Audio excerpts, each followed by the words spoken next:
Exercise 8.2 को question number 4 state whether the following are true और false. True और false का इसने क्वेश्चन दिया है। तो पहला पार्ट इसका हम लेकर चलते साइन ए प्लस बी साइन ए प्लस साइन बी। ये कहता है कि ट्रू है या फॉल्स है, हमें इसको जस्टिफाई करना है। लेट कुछ भी हम मान लेते हैं, लेट ए इजकल टू 60 और बी इजकल टू मैं 30 मान लेता हूँ। तो साइन इसने कहा ए प्लस बी साइन ए प्लस बी, तो साइन ए प्लस बी ये दोनों की 90 हो गया और साइन 90 की वैल्यू क्या आती है 1 होती है। ठीक है, अभी चेक करना है कि जो आर एच एस का मान दिया ना, साइन ए की जगह क्या लिखेंगे हम 60 और बी की जगह क्या लिखेंगे हम साइन 30। तो इसकी √3/2 होता है, इसका आता है 1/2। तो देखते हैं हम यहाँ देख रहे हैं कि क्या हमें क्या √3 + 1/2 मिलता है, जो दोनों तरफ की वैल्यूज इक्वल नहीं है। इट मीन्स ये जो पहला ऑप्शन है हमारा फॉल्स है, ये आपका गलत है, क्योंकि दोनों तरफ की जो वैल्यूज है अगर हम किसी भी तरह का कोई मान रखते हैं तो दोनों तरफ की वैल्यूज इक्वल नहीं आती, इसलिए पहला पार्ट आपका फॉल्स आ जाता है। फिर इसने कहा the value sine theta, the value of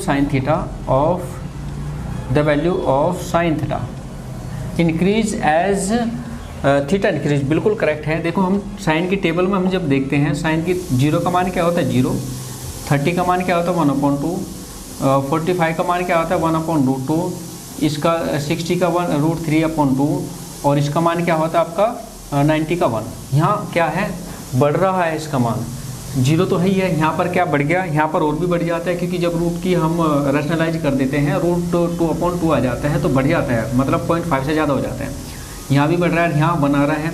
लेकिन अगर हम कोस को लेकर चले, कोस उल्टा होता है 1√3/2, 1/2 और 1/2, ये डिक्रीज होता है। तो कोस के लिए डिक्रीज होता है, साइन के लिए होता है इंक्रीज।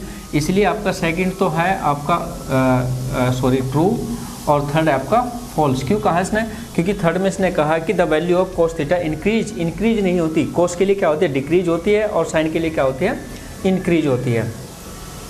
क्वेश्चन नंबर 4 पार्ट में इसने कहा sine theta equal to cos theta. बिल्कुल, अगर मैं साइन 45 और कोस थीटा की जगह 45 दोनों को रख दूँ तो 1/√2 आ जाता है, 1/√2 आ जाता है। तो क्या आ जाता है आपका, ये आपका ट्रू बन जाता है, क्योंकि दोनों तरफ की वैल्यूज थीटा के लिए इक्वल बैठ जाती है। इसने कहा cot A equal to not defined for theta. बिल्कुल सही है, नहीं हो सकता। कोट अगर इसकी जगह ए की जगह मैं 0 रख दूँ तो क्या आता है 1/tan0 आ जाता है।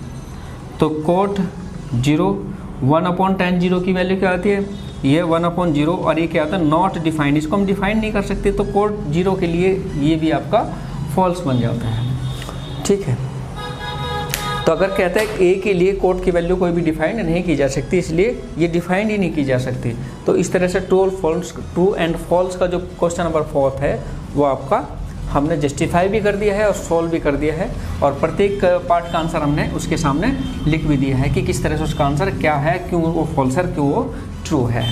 इस तरह से प्यारे बच्चों आपकी एक्सरसाइज नंबर 8.2 पूरी कंप्लीट हो चुकी है, और अगली वीडियो में फिर इसी सीरीज की अगली एक्सरसाइज लेकर फिर उपस्थित होंगे। तब तक अपना ख्याल रखिएगा।